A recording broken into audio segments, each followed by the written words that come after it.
Nah, bagaimana dengan kita mengikut Tuhan? Bagaimana kehidupan kita di dalam mengikut Tuhan? Kita akan baca di dalam Matius 8. Matius 8 ayat 18 sampai 22. Bisa ditampilkan? Nah, Matius 8 ayat 18 sampai 22. Saya bacakan. Judul perikopnya ini adalah apa, Saudara? Judul perikopnya mengikut di Alkitabnya. Di Alkitabnya kan ada judul perikopnya. Atas. Judul perikopnya adalah mengikut Tuhan. Ya, mengikut Yesus. Mengikut Yesus. Ya, mengikut Yesus judul perikopnya. Artinya ayat-ayat ini berbicara tentang mengikut Yesus. Jadi ketika Yesus melihat orang banyak mengelilinginya, ia menyuruh bertolak ke seberang. Jadi ayat 18 berbicara bahwa ada orang banyak di situ mengelilingi Yesus. Yesus saat itu seperti seorang artis, kemana-mana dia pergi, kemana-mana dia mengajar, orang banyak selalu datang.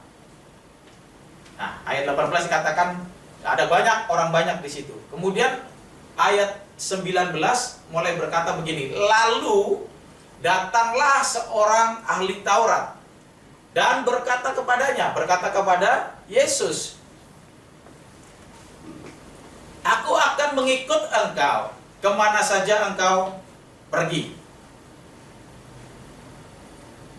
Yesus berkata kepadanya, serigala mempunyai liang dan burung mempunyai sarang, tetapi anak manusia tidak mempunyai tempat untuk meletakkan kepalanya. Lanjut ayat 21. Seorang lain, yaitu salah seorang muridnya, berkata kepadanya, salah seorang murid berkata kepadanya, kepada Yesus, Tuhan, izinkanlah aku pergi dahulu menguburkan ayahku. Ayat 22, tetapi Yesus berkata kepadanya, ikutlah aku, dan biarlah orang-orang mati menguburkan orang-orang mati mereka. Nah, dari perikop ini yang judulnya mengikut Yesus, kita melihat bahwa gambarannya di situ ada banyak orang, ya, ayat 18. Kemudian ada berapa orang yang mengatakan mau ikut Yesus? Dua. Ayat 19 berkata, ini orang yang pertama. Lalu datanglah seorang ahli Taurat berkata kepadanya, Guru, aku akan mengikuti engkau kemana saja engkau pergi. Satu orang, ya, ahli Taurat. Yang kedua, ayat 21. Seorang lain, yaitu salah seorang muridnya, berkata, Tuhan, izinkan aku pergi dahulu menguburkan ayahku. Dari perikop ini kita belajar bahwa ada dua jenis orang, dua gambaran orang yang sama-sama mau mengikuti Yesus. Yang pertama siapa? Ahli Taurat. Yang kedua, muridnya. Mari kita akan bahas satu persatu. Yang menarik dari kisah ini adalah, baik pada saat ahli Taurat maupun muridnya berkata mau mengikuti dia, Yesus tidak menjawab ya, atau Yesus tidak menjawab tidak. Benar nggak? Yesus menjawab dengan sebuah perumpamaan. Yesus tidak menjawab ya dan Yesus tidak menjawab tidak. Jadi maksudnya apa nih Yesus nih? Tapi dia menjawab dengan sebuah perumpamaan. Nah, ayat 19 kita masuk dengan bagaimana dengan orang yang pertama, gambaran orang yang pertama. Lalu datanglah seorang ahli Taurat berkata kepadanya, Guru, aku akan mengikut engkau kemana saja engkau pergi. Jadi seorang siapa? Ahli Taurat. Kenapa kira-kira Yesus tidak menjawab ya udah, atau tidak bisa, kamu tidak bisa? Tapi Yesus menjawab dengan sebuah perumpamaan bahwa serigala memiliki sarang, serigala memiliki liang, burung memiliki sarang, dan manusia tidak ada tempat untuk meletakkan kepalanya. Maksudnya apa? Kira-kira menurut saudara ini jawaban Yesus iya apa tidak?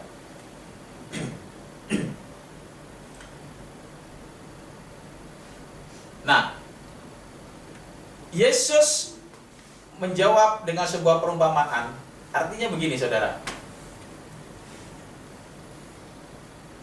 Ahli Taurat adalah orang yang mengerti firman.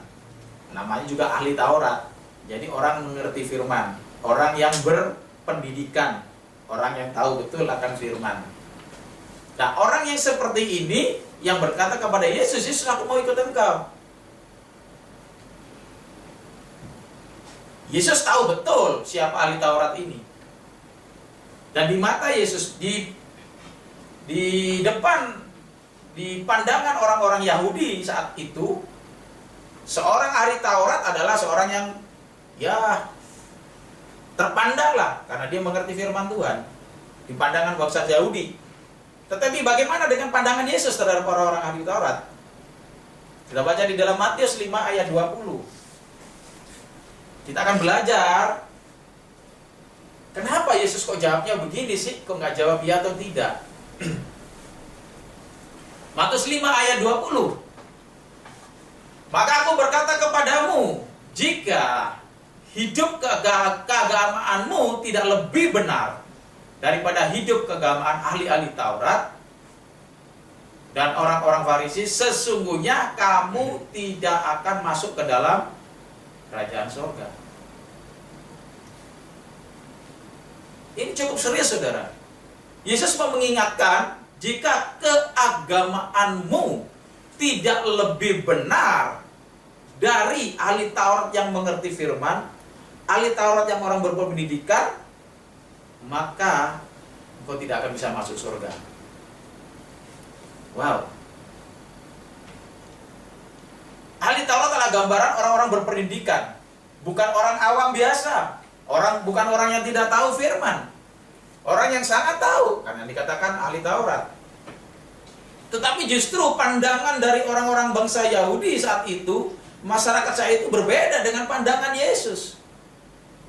Pandangan Yesus terhadap ahli Taurat dikatakan bahwa jika dia berbicara kepada orang banyak, jika keagamaanmu, hidup keagamaanmu tidak lebih baik, tidak lebih benar dari kehidupan ahli-ahli Taurat, engkau tidak akan masuk surga. Dan orang seperti ini yang berkata kepada Yesus, aku mau ikut engkau. Nah, apa yang dimaksud dengan hidup keagamaan yang tidak lebih benar? Bagaimana sih hidup keagamaan orang ahli Taurat? Bagaimana hidupnya? Matius 23 ayat 13.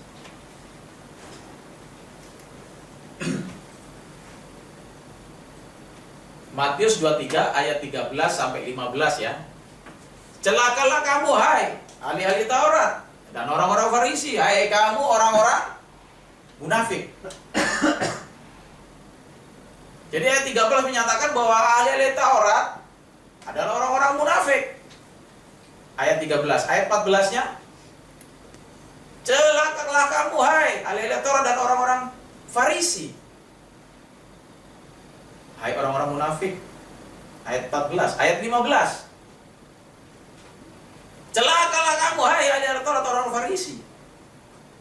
Berturut-turut ayat 13, 14, 15, dan kita akan menemui di ayat-ayat yang lain dikatakan pandangan Yesus terhadap ahli-ahli Taurat adalah orang-orang munafik.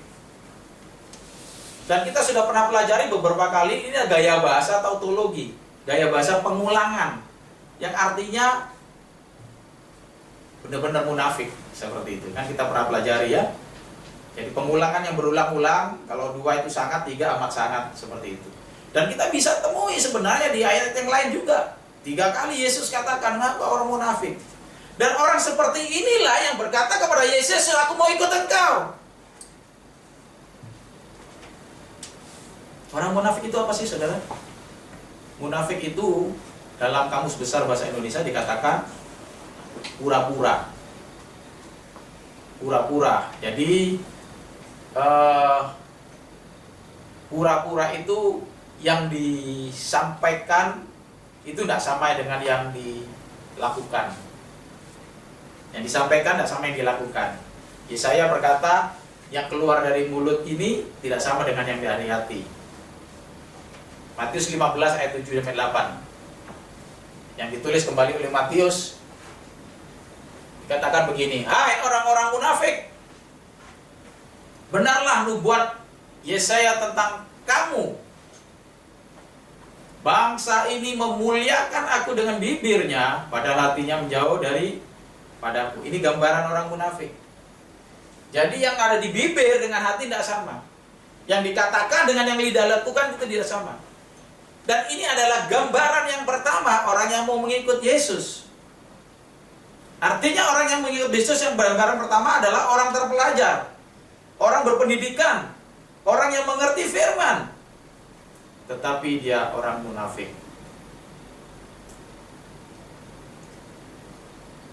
Dan orang ini yang mau mengatakan mengikut Yesus. Jadi kita perlu tahu gambaran dulu Yesus tentang orang-orang yang mengikut dia.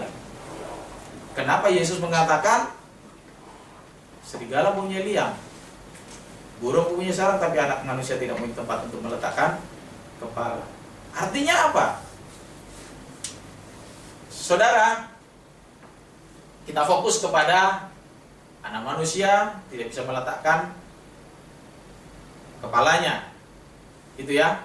Ini jawaban terhadap ahli Taurat, orang yang berpendidikan, orang pintar, orang yang mengerti firman, tapi orang yang pura-pura, tapi orang munafik. Jawaban Yesus seperti itu pada saat dia bilang mau ikut. Jadi, saudara ingat waktu bangsa Israel keluar dari Mesir dipimpin oleh Musa? Bangsa Israel itu bandel nggak, saudara? Waktu keluar itu bandel sekali ya, sehingga dikatakan apa? Bangsa yang apa? Tegak tengkuk. Coba kita baca di dalam Keluaran 32 ayat 9. Apa hubungannya? Lalu firman Tuhan kepada Musa, telah kau lihat bangsa ini, bangsa Israel saat itu, dan sesungguhnya mereka adalah suatu bangsa yang tegar tengkuk. Tegar tengkuk itu seperti apa, saudara? Keras kepala. Seperti keras kepala, bandel gitu ya. Dikasih tahu tidak mau gitu ya. Tegar tengkuk. Nah, kenapa dikatakan tegar tengkuk? Tengkuk itu di mana? Belakang sini ya. Leher lah ya, bagian seluruh leher ini. Kenapa dikatakan tegar tengkuk? Kenapa tidak dikatakan keras kepala? Karena Musa tahu betul bahwa kepala itu adalah bagian daripada Allah, milik Allah. Jemaat itu adalah bagian.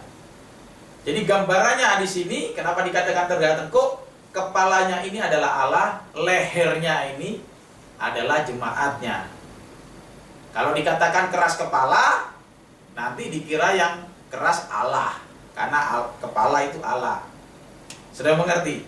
Mengapa dikatakan tegar tengkuk? Tengkuknya, lehernya yang kaku, nggak bisa ditekuk, bandel.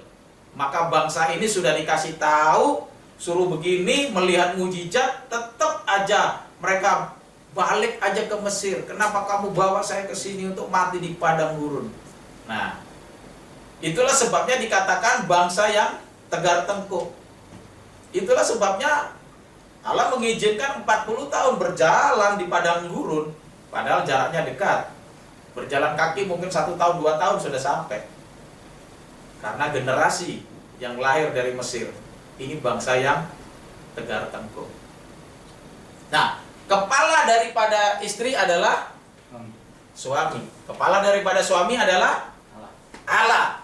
Jadi kepala ini adalah bagian kepala. Jadi kalau kepala ini adalah suami, berarti istrinya adalah lehernya.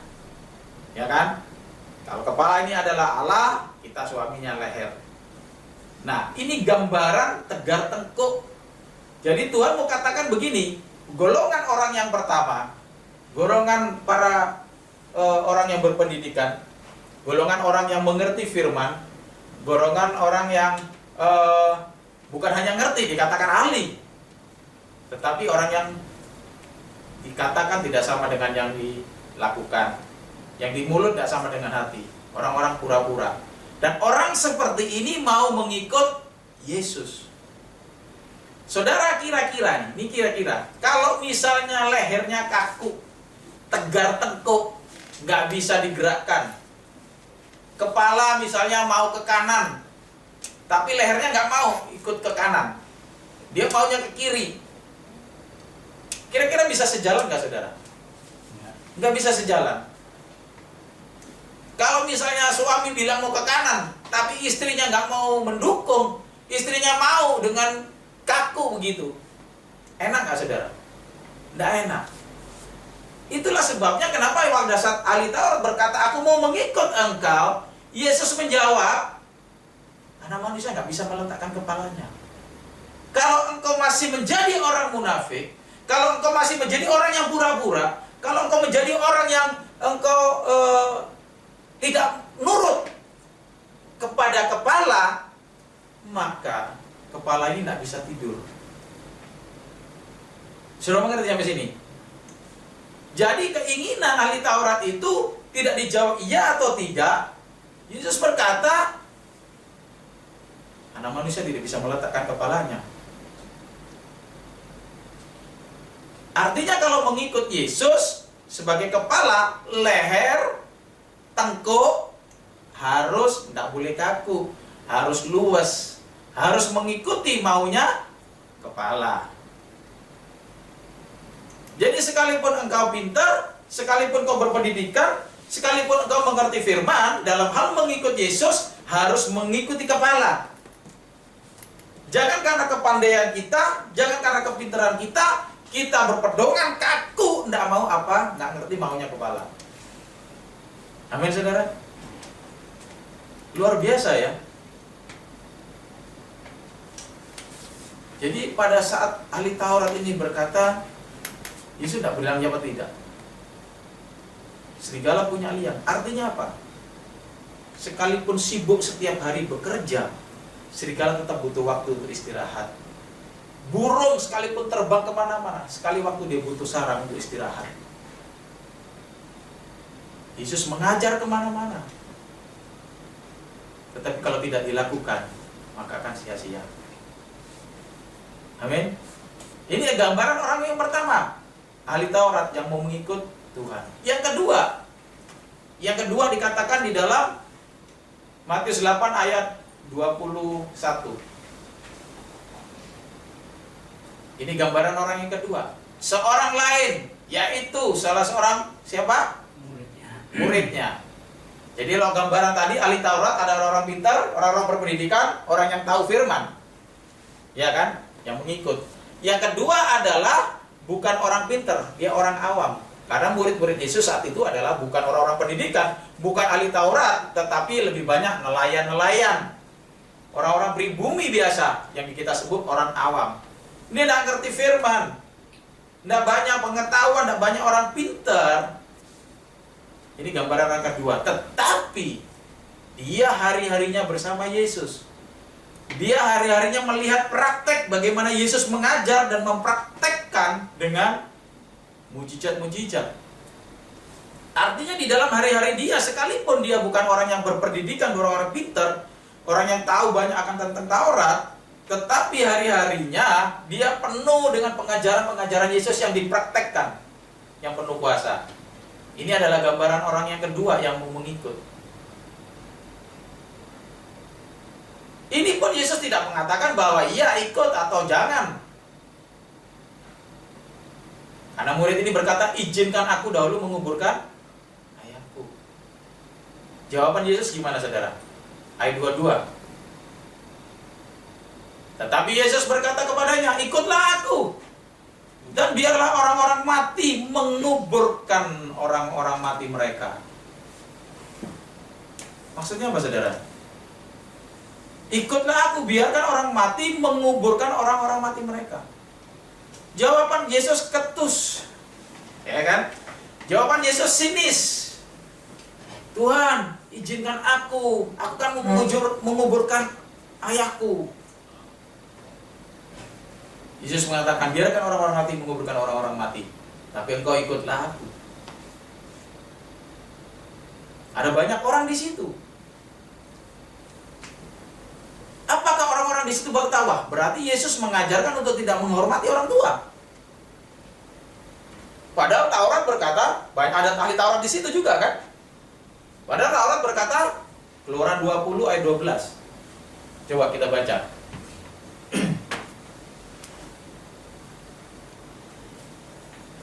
Hormatilah ayahmu dan ibumu. Ini hukum Taurat. Dan ahli Taurat hafal betul dia ini. Tetapi kenapa Yesus bilang, biarkan orang mati menguburkan orang mati? Apakah ini seolah-olah bahwa Yesus menyuruh untuk tidak menghormati orang tua? Masa izin ngubur orang tua aja tidak boleh? Kan begitu. Tetapi kenapa Yesus tidak disangkal oleh ahli Taurat yang ada di situ? Matius 19 ayat 29. Kita baca Matius 19 ayat 29.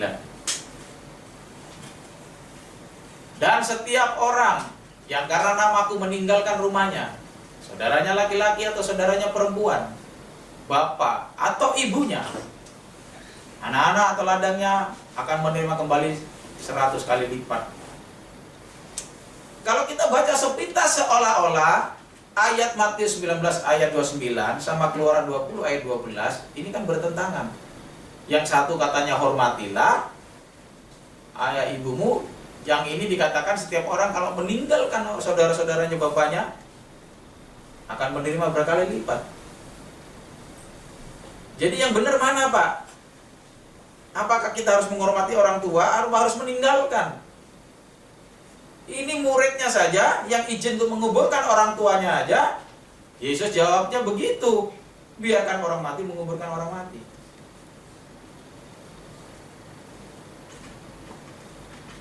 Nah, jadi yang perlu kita tahu adalah begini, saudara.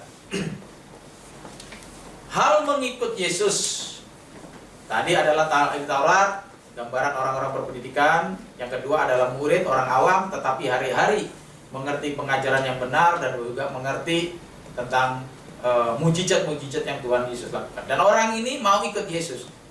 Yesus kembali tidak menjawab ya atau tidak. Biarkan orang mati menguburkan orang mati. Jadi untuk mengerti ayat ini sebenarnya begini. Ayahnya, bapaknya itu sebenarnya tidak mati saat itu. Kemarin beberapa minggu yang lalu saya sudah sampaikan tentang kematian Yesus.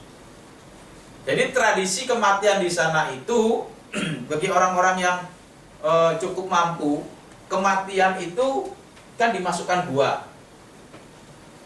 ya kan? Seperti Yesus dimasukkan gua. Cuman kalau Yesus kan bangkit. Kalau orang-orang yang lain itu dia tinggal di dalam gua itu sampai dagingnya habis. Kenapa taruh di dalam gua, ditutup sampai dagingnya habis, butuh waktu nggak tahu berapa lama. Setelah dagingnya habis, maka tinggal tulang. Nah, tulang-tulang inilah yang kemudian diistilahkan. Jadi di sana itu ada penguburan 2 kali. Penguburan mati dikubur di dalam gua. Yang kedua adalah istilah menguburkan tulang-tulang ini dimasukkan di peti. Oswari namanya, peti. Jadi tulang-tulang ini dikuburkan, dimasukkan ke dalam peti. Dan yang melakukan itu adalah orang-orang yang sudah pekerjaannya. Jadi kalau di sini seperti jasa kematian itu loh. Airo ya, bagus. Ario kayak gitu. Jadi perusahaan-perusahaan yang sudah menangani itu. Nah, sama dengan ini penguburan yang kedua ini, yang menangani itu adalah mereka punya tenaga sendiri untuk melakukan itu. Artinya apa? Artinya murid ini itu bukan kematian ayahnya, dan dia sendiri yang tidak sibuk begitu sehingga tidak bisa mengikuti Yesus. Karena ada orang-orang tersendiri, makanya orang mati menguburkan orang-orang mati. Orang-orang mati menguburkan oleh tenaga untuk memindahkan itu tadi loh. Itu bukan dari keluarganya, tapi ada orang sendiri yang dibayar untuk melakukan itu. Coba mengerti sampai sini? Artinya bahwa murid Yesus ini tidak sungguh-sungguh mau mengikut Tuhan, tetapi membuat dalih untuk mengikut Tuhan, bilang mau menguburkan orang tuanya. Bukan orang tuanya mati saat itu, tetapi ini berbicara tentang penguburan kedua gitu ya. Bukan mati hari itu untuk dikuburkan begitu, sehingga tidak menghormati orang tua. Bukan seperti itu. Tetapi ini penguburan memindahkan tulang-tulang orang tuanya yang sudah meninggal, tinggal dagingnya dipindahkan kepada peti. Nah itulah sebabnya Tuhan katakan, kamu ikut aja aku. Biar itu diurus oleh tenaga yang untuk memindahkan itu. Jangan berdalih. Yesus kan tahu.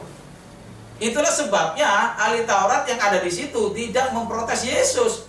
Kalau Yesus dianggap tidak sesuai dengan Taurat, pasti orang itu akan memprotes ahli Taurat. Sudah mengerti? Jadi gambaran hal mengikut Yesus di sini dikatakan ada dua orang jenis, dua orang golongan, ahli Taurat dan orang murid Yesus. Dan menariknya, kenapa Yesus dikatakan iya apa tidak? Karena Yesus menjawab dengan sebuah perumpamaan, dan sekarang kita mengerti, oh maksudnya seperti itu. Jadi hal mengikut Yesus itu tidak tergantung dari pendidikan kita. Hal mengikut Yesus tidak tergantung dari seberapa banyak kita mengerti firman Tuhan. Hal mengikut Yesus tidak tergantung dari status kita.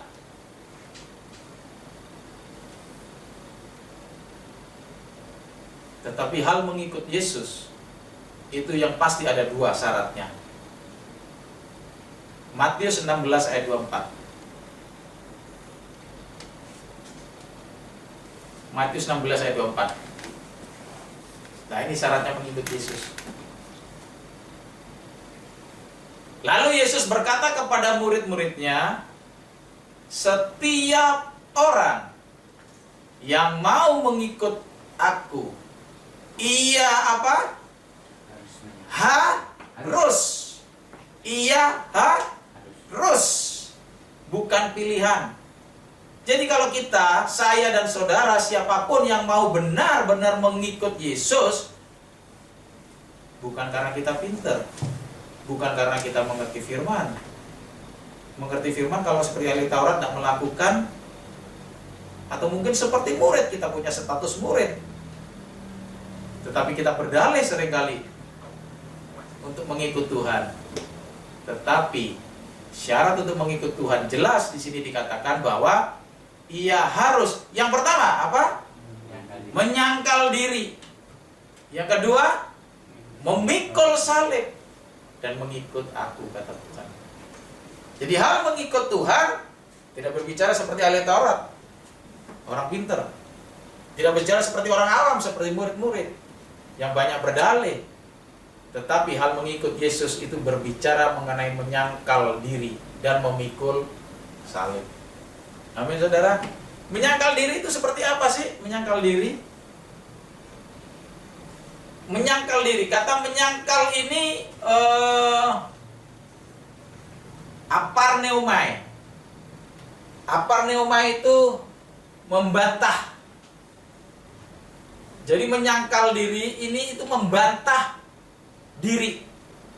Membantah diri itu berani berkata tidak untuk keinginan kita yang tidak sesuai dengan kehendak Allah. Menyangkal diri, berani berkata tidak untuk keinginan kita yang tidak sesuai dengan kehendak Allah. Berani menyangkal. Contohnya gimana? Contohnya gimana saudara?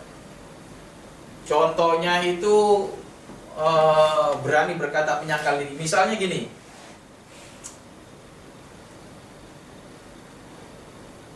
Kita tidak punya uang. Teman-teman sekolah misalnya anak-anak, waduh semuanya teman-teman pakai sepeda motor. Kita nggak punya uang sebagai orang tua untuk beli sepeda motor.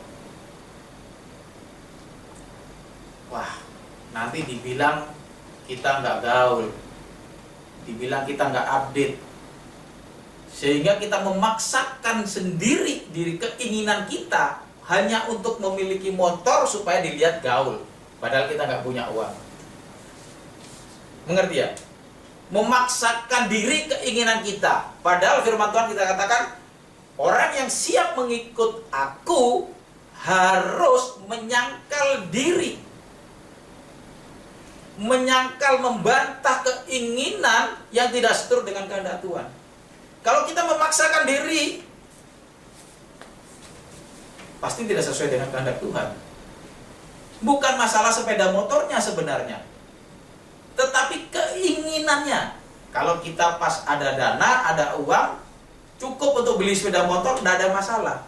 Jadi masalahnya bukan di sepeda motornya, tetapi keinginannya, menyangkal dirinya.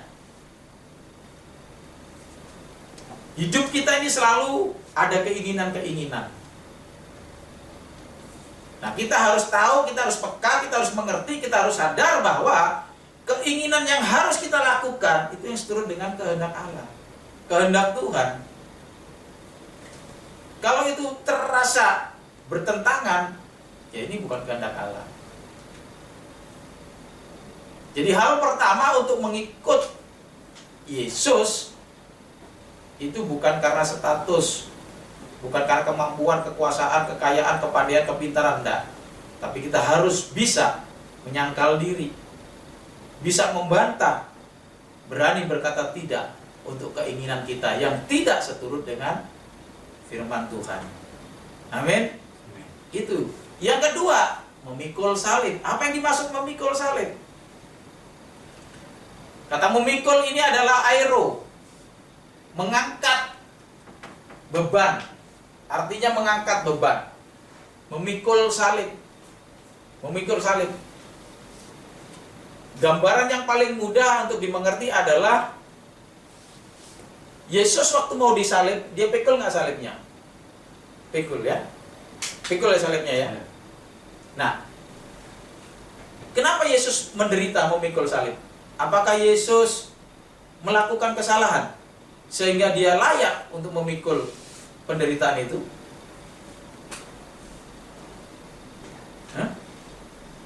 Gini, kalau penjahat yang disalib bersama Yesus memikul salibnya, dia disalib karena penjahat ini melakukan kesalahan, ya kan? Jadi kalau orang dihukum karena kesalahan yang dilakukan, ya itu memang sudah bagiannya. Tetapi Yesus memikul salib untuk hal yang tidak dilakukan. Artinya memikul salib di sini adalah ada waktu-waktu tertentu yang Tuhan izinkan kita harus memikul salib sekalipun kita tidak melakukan itu. Ada Tuhan izinkan hal-hal yang sekarang menurut kita ini tidak nyaman, tidak enak, yang seharusnya saya ini tidak salah. Kenapa kok saya ini diomongin orang? Saya ini tidak salah, kenapa saya ini difitnah? Saya ini tidak salah, kenapa kok harus saya yang melakukan ini dan itu? Sudah mengerti gambarannya? Yesus memikul salib, menderita bukan karena kesalahan Yesus. Dia melakukan itu justru karena kesalahan orang lain. Nah, Yesus menjadi teladan bagi kita. Kalau kita mau mengikut Yesus sungguh-sungguh, jika kita mengalami hal-hal seperti ini, kita harus ingat bahwa Yesus sudah melakukan dulu sebelum kita. Dia sudah menderita dulu sebelum kita. Amin, saudara. Jadi hal mengikut Yesus, kesimpulan, hal mengikut Yesus bukan karena status kita, bukan karena kepandaian kepintaran kita, bukan karena pendidikan kita, bukan juga karena status kita sebagai murid. Tetapi yang lebih terpenting adalah mengikut Yesus harus dua hal: menyangkal diri, membantah diri, Berani berkata tidak untuk keinginan yang tidak sesuai dengan Allah. Banyak keinginan kita, tapi kita harus berani kontrol. Harus bisa, karena kita mengikut Tuhan. Yang kedua kita sebut mikul salib. Kalau kita menderita, kalau kita mengalami masalah, kalau kita mengalami pergumulan, kita mulai koreksi diri. Ini karena kesalahan saya sendiri, apa Tuhan izinkan ini supaya saya tetap mengandalkan Tuhan. Amin saudara. Amin. Puji Tuhan, pagi hari ini kita sudah belajar tentang hal mengikut Tuhan. Siapkan diri kita. Mulai kita mengerti introspeksi diri kita. Aku mau ikut Tuhan. Seringkali kita begitu mudah mengatakan dalam pujian, dalam apa, kita Tuhan aku mau mengikut Engkau. Apapun yang terjadi aku mau mengikut Engkau. Mengikut Tuhan bukan sekedar perkataan, tapi melakukan apa yang Tuhan mau. Menyangkal diri dan mikul salib. Haleluya. Puji Tuhan, mari kita berdoa.